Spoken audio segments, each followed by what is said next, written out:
नमस्कार, commodity outlook में आपका स्वागत है। इस खास पेशकश में हम बात करते हैं हफ्ते की सबसे हॉट कमोडिटी के बारे में। और इस हफ्ते सबसे हॉट एक्शन पैक कमोडिटी रही कॉटन, जिसने 11 महीने का निचला स्तर छुआ है। सीजन के ऊपरी स्तर से इसका दाम तकरीबन 15% लुढ़क चुका है। कम पैदावार के बावजूद कीमतों में इस प्रकार की गिरावट आई है। सीजन का 5वां ऐसा महीना है और भाव एमएसपी के नीचे हैं। जोरदार सरकारी खरीद के बावजूद आखिर क्यों नहीं संभल पा रहा कॉटन का भाव और यहां से आगे कैसे रहेगी इसकी चाल जानेंगे आज।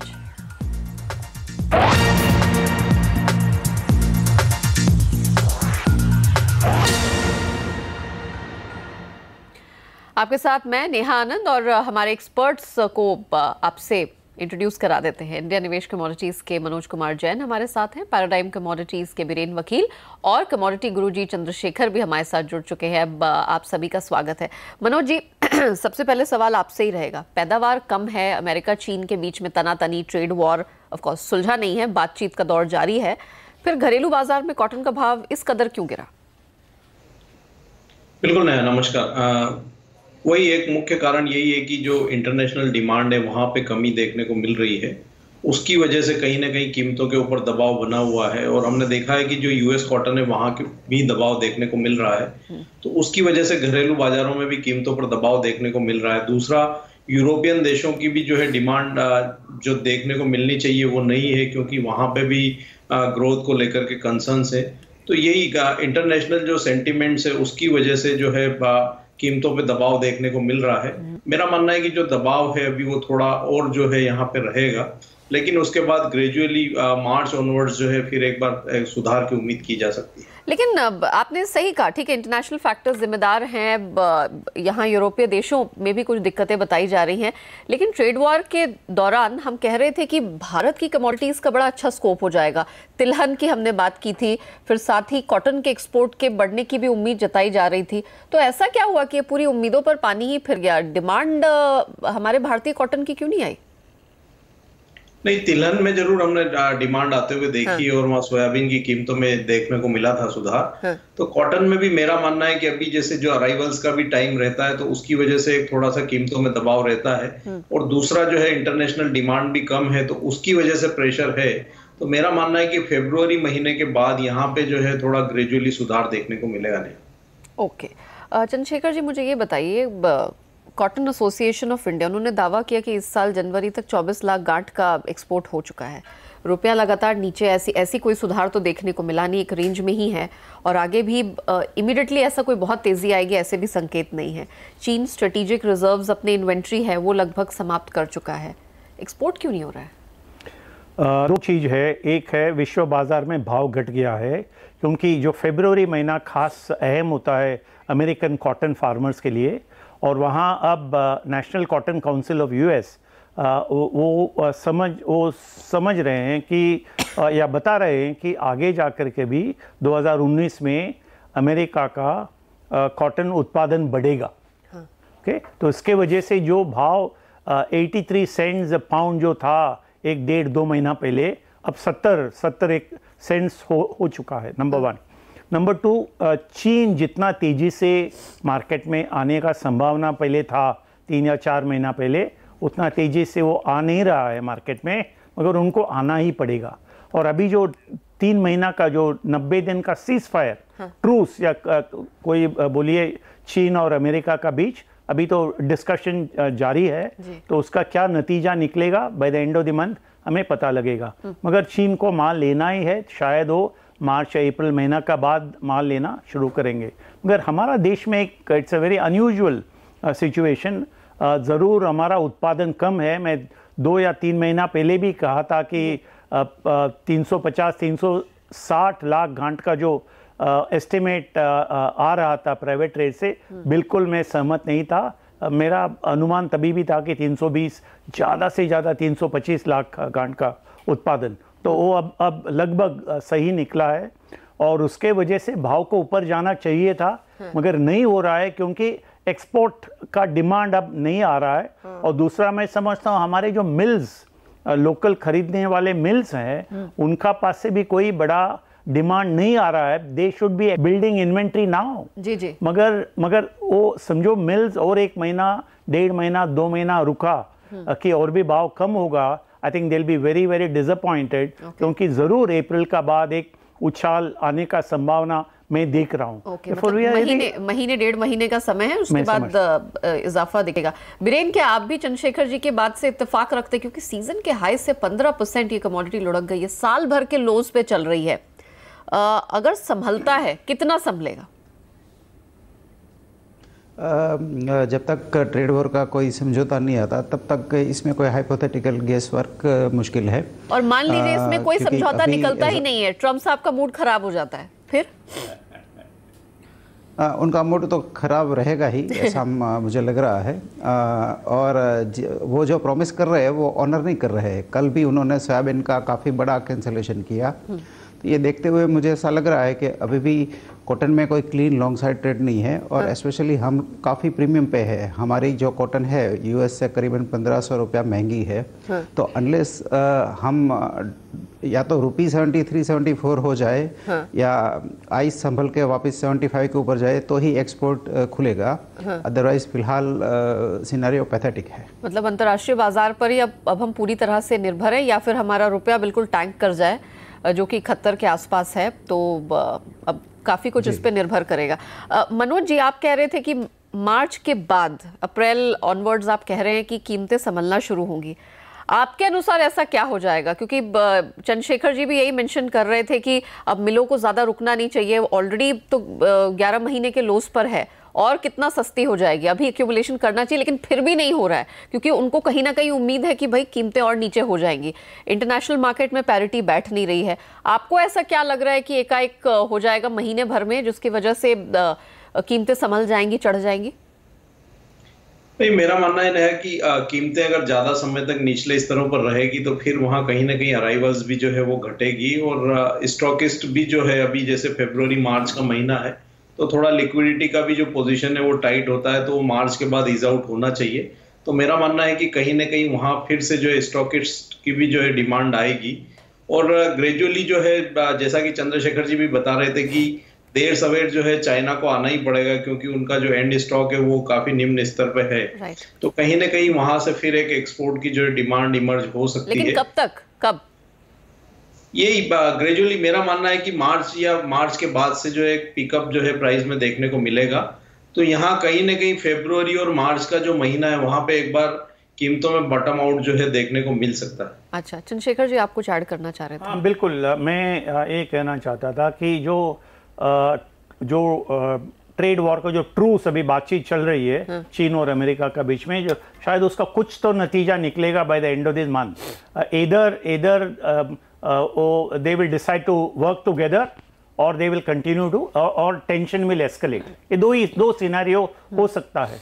तो अभी समझौता हो गई और दोनों साथ में मिल करके काम करने वाले हैं, तो अमेरिका का काफी माल चीन में जाने का संभावना है, जिसकी वजह से अमेरिका में एक उछाल मिलेगा भाव में, उसका रिफ्लेक्शन जरूर हमें हमारा मार्केट में देखने को मिलेगा। This is number 1। समझो कोई समझौता नहीं हुआ, मैं जैसे पहले बताया, चीन को माल लेना ही है, चीन को भारत का पास आना पड़ेगा। अभी तो ब्राजील से माल मंगा रहे हैं, और हमारे पास से भी माल लेने का संभावना मैं ज्यादा देखता हूं। जरूर अप्रैल महीने के बाद ऐसा एक दृश्य उभर आ रहा है। That's what I am seeing. Okay. साथ ही बीरेन, आपने कहा कि अभी इमिडिएटली यहाँ बहुत सारे इफ्स एंड बट्स हैं, जिस पर निर्भर करेगा कि कॉटन की कीमतें कहाँ जाती हैं। हमने अगस्त के महीने में, मुझे याद है, कॉटन की कीमतों में एकदम रिकॉर्ड उच्चतम स्तर पर MCX में तेजी आते हुए देखी थी। 24,000 के पार के लेवल्स थे वो, 24,500 if I am not wrong. उस तरह की तेजी आने में कितना समय लगेगा? अब आप कह रहे हैं कि बहुत सारे फैक्टर्स हैं, रुपए का कोई या तो कमजोर होना पड़ेगा, इंटरनेशनल मार्केट में रिकवरी आनी होगी। ऐसी स्थिति में फिर रेंज क्या रहेगी? उसी समय में काफ़ी बुलिश था, क्योंकि इंडियन क्रॉप में काफ़ी कम मानता था और आज भी मानता हूँ। लेकिन डिमांड बेहद कमज़ोर रही, इंटरनेशनल डेनिम मार्केट बेहद कमज़ोर है और डोमेस्टिक फैब्रिक कंजम्पशन भी काफ़ी है, क्योंकि मैं काफ़ी मिलों से जुड़ा हुआ हूँ, तो मुझे वहाँ की फिनिश गुड्स की साइकिल का पता रहता है। यहाँ mills definitely hand to mouth है, उनका जो इन्वेंट्री कवर रेगुलर होना चाहिए उससे बेहद कम है। बट 2 साल से मिलों ने एक बात सीख लिया कि शॉर्ट रहने में, अपना पैसा बचाने में फ़ायदा रहता है, तो अब उनको ये आदत पड़ गई है कि हैंड टू माउथ ही रहो और पैसा बचाओ। तो ये एक ट्रिगर है कि अनलेस एंड अनटिल ये कैरी चार्ज जो है, ब्याज का जो प्रीमियम है फ्यूचर्स का, वो नैरो डाउन नहीं होता, तब तक इसमें मुझे sustainable bull run near term में नहीं लग रहा। ओके, चलिए वीरेन जी जरा ये समझाइए, कॉटन कॉर्पोरेशन अभी तक 7 लाख गांठ के आसपास ऐसा बता रहे हैं कि खरीद चुका है, लक्ष्य 15 लाख गांठ की खरीदारी का, मतलब they are half way through बाजार पे, लेकिन इसका इम्पैक्ट दिखाई नहीं दे रहा है। तो आगे इसका कोई इम्पैक्ट देख रहे हैं, क्योंकि जब जब ऐसी एजेंसियां या कॉर्पोरेशंस मार्केट में खरीदारी करने आती हैं तो प्राइस में रिफ्लेक्ट करता है, जो इस बार नहीं दिख रहा है। 2014 में CCI का जो परचेज ऑपरेशन था वो काफ़ी सराहनीय, काफ़ी एग्रेसिव था। उसमें उन्होंने करीबन 90 लाख गांठ बाइंग की थी, प्रोबेबली 30% ऑफ क्रॉप, जो अभी तक हार्डली 5% भी नहीं है, और काफ़ी स्लो रफ्तार से ये बाइंग है, इसलिए इसका कोई इम्पेक्ट नहीं आ रहा। ओके, तो एक तरह से मतलब ये भी जो उनकी कोशिश है ये नाकामयाब साबित हो रही है डोमेस्टिक फ्रंट पर, तो इस ऑप्शन को भी बाहर कर देते हैं, क्योंकि इसकी वजह से तो कीमतें बढ़ना नहीं दिखाई दे रहा। मनोज जी जरा बताइए, कुछ खबर मिल रही है कि कुछ ऐसे राज्य हैं जहां पर किसानों ने कम भाव की वजह से अब आवक को रोक दिया है, इस उम्मीद में कि अगर अराइवल रुक जाएगी तो शायद कीमतों में कुछ इजाफा देखने को मिले। क्या ये स्ट्रैटेजी कारगर साबित होगी? जैसे चंद्रशेखर जी भी कह रहे थे कि मिलों की तरफ से खरीदारी निकल के आ नहीं रही है, एक्सपोर्ट के फ्रंट पर अब सब चाइना अमेरिका का मुंह ताक रहे हैं कि वहां पे क्या डिसीजन निकल कर आए, क्योंकि एक्सपोर्ट्स भी ऐसे हो नहीं रहे हैं। तो दाम को अगर सुधारना होगा तो कैसे होगा? बिल्कुल नया ये स्ट्रेटजी धीरे धीरे कारगर होगी, क्योंकि जैसा कि चंद्रशेखर जी ने भी बताया कि कहीं ना कहीं चाइना को भी आना पड़ेगा। बीरेन भाई भी बता रहे थे कि जो इंडस्ट्री है वो बिल्कुल हैंड टू माउथ चल रही है, तो कहीं ना कहीं जो इन्वेंट्री है वो एक लेवल के बाद वहां पे जो है बाइंग मेरा मानना है कि इमर्ज होगी। और ऐसी कंडीशन में जब जो फार्मर्स है वो अगर क्रॉप को होल्ड कर रहे हैं, तो जैसे जैसे मंडीज में अराइवल भी कम होगा और जहां CAI को भी खरीदना है, तो मेरा मानना है कि ग्रेजुअली फिर जो है वहां पे कीमतों में सुधार देखने को मिलेगा, और देर सवेर जो है इंटरनेशनल डिमांड भी कहीं ना कहीं इमर्ज होगी एक समय के बाद। तो बिल्कुल ये जो समय है ये कंसोलिडेशन का हम कह सकते हैं, अगला 1 से 1.5 महीना जो है, उसके बाद ग्रेजुअली जो है यहाँ पे कीमतों में वापिस से जो है सुधार देखने को मिलेगा। चंद्रशेखर जी, इसका एक फ्लिप साइड मुझे लग रहा है, मनोज जी कह रहे हैं कि 1 से 1.5 महीने में कंसोलिडेशन दिखेगा, फिर तेजी आ सकती है। जून में कॉटन की बुआई शुरू हो जाएगी, बारिश के सीजन में जो 4 महीने का टाइम होता है खरीद फरोख्त होती नहीं है, कॉटन कॉर्पोरेशन का माल यहाँ पर होगा, किसानों ने आवक रोक रखी है, वो जब निकलेगी तो ऐसा नहीं लगता कि इसका विपरीत इम्पैक्ट होगा? अब आपके पास टाइम कहाँ रह गया है? हाँ, लॉजिकली ऐसा ही होना चाहिए, मगर मैं ऐसा देख रहा हूँ, अब global demand and supply fundamentals को देखोगे तो ज़रूर विश्व का जिसका जितना उत्पादन है उससे कंजम्पशन ज़्यादा रहेगा, यानी डिमांड ज़्यादा और उत्पादन कम। इसके वजह से हमारे इतने विश्व भर स्टॉक होल्डिंग जितना था, इन्वेंट्री बिल्डअप अभी धीरे धीरे पिछले 2 या 3 साल में घटते आ रहा है, और इस साल भी ज़रूर घटेगा। एंड देयरफॉर ये जो फंडामेंटल फैक्टर है, this will come in to play at some stage. मगर पिछले 2 महीने में सेंटिमेंट खराब है, क्योंकि ट्रेड वॉर है, ट्रेड डिस्प्यूट है, नेगोशिएशन जारी है, और आवक अराइवल प्रेशर है हमारा देश में, और mills are not buying in time, and therefore this cannot continue forever. तो जो fundamentals will start catching up very soon, very soon यानी मैं बोलता हूँ 1, 1.5, 2 महीना, अप्रैल महीना से लेकर के fundamentals will start catching up. ठीक है। और चीन को माल लेना ही पड़ेगा, अमेरिका से लेगा या ब्राजील से या इंडिया से, मगर उनको लेना ही पड़ेगा, वो भी शायद मार्च महीने में ही आ सकता है मार्केट में। तो all this will have an impact on the domestic market. जैसे धीरे धीरे हमारा डोमेस्टिक मार्केट में भाव बढ़ने लगता है, मिल्स, हमारे डोमेस्टिक मिल्स सब वो भी आकर के लेने लगेंगे। For all that will have all that will have a positive impact on the market. हमें सिर्फ रुकना है, अभी सेंटिमेंट खराब है, sentiment is very poor, but ये जो सिचुएशन, ये दृश्य है, जरूर बदली होगा। It will become more positive. मैं समझता हूँ अबाउट 6 वीक्स फ्रॉम नाउ। ठीक है, तो पॉजिटिव आउटलुक है, 1.5 महीने का समय देना होगा। उसके बाद ये जो खस्ता हाल है कॉटन की कीमतों का, इसमें कुछ सुधार, कुछ अच्छे दिन आना। मनोज जी, आपके साथ ही शुरुआत करेंगे। जरा बताइए कैसे होने वाली है कॉटन में कमाई, और टाइम फ्रेम जरूर बताइएगा। बिल्कुल, वर्तमान स्तरों पर अभी खरीदारी की रणनीति नहीं करना चाहिए। मेरा मानना है कि कहीं ना कहीं कीमतें, अगर कॉटन की बात करें तो 19,700-800 एक बॉटम जो है लेवल हो सकता है। तो वहां पे अगर कीमतें आती है तो खरीदारी की रणनीति रखना चाहिए। 19,400 के नीचे का एक स्टॉप लॉस रखें। मेरा मानना है कि अप्रैल में, मतलब 2 से 3 महीने का समय लेके चले। 21,000 से 21,200 फिर से MCX कॉटन देख सकती है। वहीं अगर हम NCDX कपास की बात करें तो 1100 के आसपास अगर कीमतें आती है तो वहां पे फिर खरीदारी की रणनीति की जा सकती है। वहां पे 1060 का स्टॉप लॉस रखें और 1188 तक की जो है वहां पे कीमतें देखने को मिल सकती है।